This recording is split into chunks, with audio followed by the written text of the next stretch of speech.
అదే నేను ఆలోచిస్తున్నా. నా కష్టం నా కోసరం కాదు, నన్ను నమ్ముకున్న ఈ జన సముద్రం కోసమని మరొకసారి విజ్ఞప్తి చేస్తున్నా. మామూలుగా అయితే ఇంతమంది రారు. మీలో నేను చూస్తున్నా, ఇది అవుతానే పిలిచి సన్మానం చేస్తాం.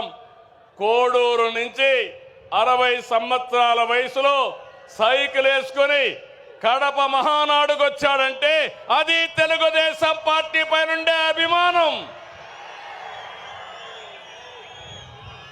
వారిని చూడండి తమ్ముళ్ళు, ఇలాంటి కార్యకర్తలు ఉన్నారంటే ఈ పార్టీకి పూర్వ జన్మ సుకృతం.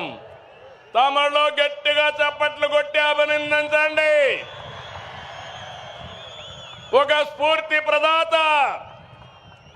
పార్టీ అంటే ఇట్లుండాలి.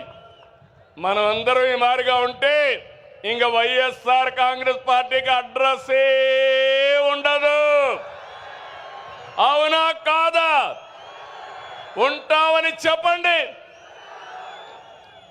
అలాంటి కార్యక్రమాలతో ఈరోజు ముందుకు పోతున్నాం. నెల నెల పింఛన్లు ఇస్తున్నా మనం ఏ స్థాయిలో సంక్షేమం అందిస్తున్నాయో చెబుతుంది.